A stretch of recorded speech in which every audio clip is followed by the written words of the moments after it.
वंदे मातरम। कर्मचारी साथियों, विशेषकर शिक्षा जगत से जुड़े शिक्षक साथियों, वैकेशन के क्रम में अवकाश के संबंध में कुछ महत्वपूर्ण जानकारी साझा कर रहा हूँ। कुछ साथियों ने पूछा भी था कि जैसे 26 जून से विद्यालय जो खुल रहे हैं, ग्रीष्म अवकाश समाप्त हो रहा है, तो उस समय सीएल ले सकते हैं या नहीं ले सकते, इस संबंध में क्या नियम है। तो कोशिश करूंगा कि आपको ऑथेंटिक जानकारी दूं, और अगर आपको इसमें फिर भी कन्फ्यूजन है तो आप जो भी उच्च अधिकारी या विभागीय जो RSR के नियम है उनको पालना करें। कोशिश कर रहा हूँ कि आपको जो भी ऑथेंटिक जानकारी दूं। तो सबसे पहले तो देखते हैं कि अगर जैसे इस साल की बात करें तो इस बार जैसे 16 मई से लेकर के 26 जून तक जो ग्रीष्म अवकाश था, तो इस क्रम में, वैकेशन के क्रम में 16 मई और 26 जून यानी शुरुआत के दिन और अंतिम दिन आप सीएल नहीं ले सकते। अंतिम दिन का मतलब जिस दिन ज्वाइनिंग करनी है उस दिन, और जिस दिन छुट्टियां पड़ रही है उस दिन आप, यानी इस साल की बात करें तो 16 मई और 26 जून को आप सीएल नहीं ले सकते, क्योंकि इस वर्ष जो स्कूलों में वैकेशन है वो 17 मई से लेकर के 25 जून तक था। तो आप 26 को ज्वाइन करना अनिवार्य है, और कम से कम उस दिन सीएल नहीं ले सकते। अगर कोई विशेष परिस्थिति है तो उसका क्या समाधान होगा। तो जैसे मान लो 26 जून को अगर आप किसी कारण से ज्वाइन नहीं कर सकते तो उस दिन आप सीएल नहीं ले सकते। उस दिन आप अन्य कोई अवकाश जैसे PL या HPL, जिसको मेडिकल कहा जा सकता है, रूपांतरित अवकाश, उसको आप ले सकते हैं, परंतु एक तरफ ले सकते हैं। अगर दोनों तरफ लेंगे, जैसे छुट्टियां जिस दिन पड़ी, जैसे 16 तारीख से छुट्टियां पड़ी, तो अगर उस दिन भी आप अवकाश पे है और 26 के बाद में 26 को भी अगर अवकाश पे है, तो आपका सारा जो छुट्टियां या जो भी ग्रीष्मकालीन अवकाश है वो उस अवकाश में सम्मिलित हो जाएगा, यानी आपकी सारी छुट्टियां वो कट जाएगी, PL में कट जाएगी। तो ये ध्यान रखें कि आकस्मिक अवकाश के अतिरिक्त कोई भी अन्य अवकाश है वो ग्रीष्म अवकाश के एक तरफ लिया जा सकता है। एक तरफ का मतलब या तो आप जिस दिन ज्वाइनिंग करनी है, जैसे इस बार 26 जून की बात है, या जैसे जिस दिन छुट्टियां पड़ी थी उस दिन एक दिन ले सकते हैं, दोनों तरफ आप अवकाश नहीं ले सकते। अगर दोनों तरफ सीएल के अलावा भी कोई अवकाश लेंगे तो सारी छुट्टियां वो उस अवकाश में काउंट हो जाएगी।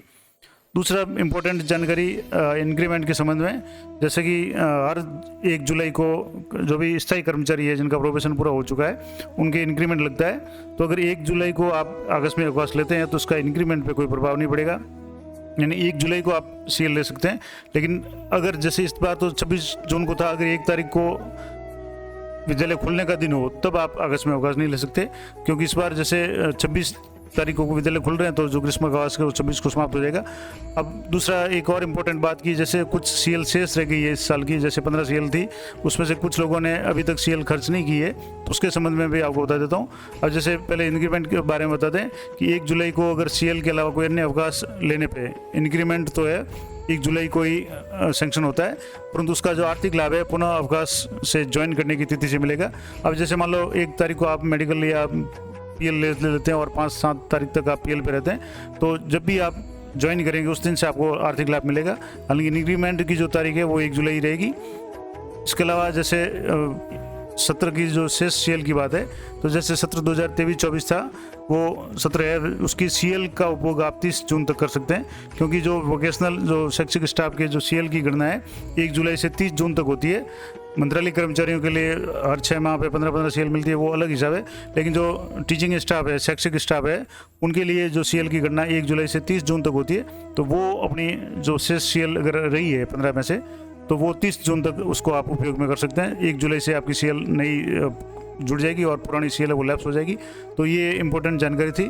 तो एक सुझाव इस संबंध में जो भी थी कि अगर आप ग्रीष्म अवकाश या दीपावली का अवकाश जो मध्यकालीन अवकाश या मध्यावधि अवकाश कहलाता है, और या शीतकालीन अवकाश है, किसी भी अवकाश के पहले या बाद में सीएल नहीं लें और न ले सकते हैं। अगर आप ज़रूरी हो तो PL या HPL मेडिकल वगैरह आप ले सकते हैं, और वो भी एक तरफ लें, क्योंकि अगर दोनों तरफ लेंगे तो आपके फिर जो सारी छुट्टियां, अवकाश की छुट्टियां, वो आपके जो भी आप PL वगैरह ले रहे हैं उसमें काउंट हो जाएगी। तो एक तरफ आप अवकाश लें, वो भी अनिवार्य हो तो सीएल के अलावा, और तो दूसरी तरफ जिस दिन भी आप या तो पहले या जो भी शुरुआती दिन में जिस दिन ज्वाइनिंग है उस प्रथम दिन आपको ज्वाइनिंग करनी ज़रूरी है। तो ये कुछ इंपॉर्टेंट जानकारी सीएल के संबंध में, और ख़ास करके जो वैकेशनल जो है अवकाश है उसके क्रम में मैंने आपको बता दी। आशा करता हूँ ये जानकारी आपके लिए उपयोगी रहेगी, और इसी तरह की जानकारी के लिए पे मैनेजर से संबंधित, इनकम टैक्स से संबंधित, साला दर्पण से संबंधित जो भी अपडेट्स वगैरह है उनके लिए चैनल पर बने रहें। अधिकांश टॉपिक्स पे मैंने वीडियो बनाए हुए हैं, आप एक बार चैनल को विजिट ज़रूर करें। तो मिलते हैं नेक्स्ट वीडियो में, तब तक जय हिंद, जय भारत।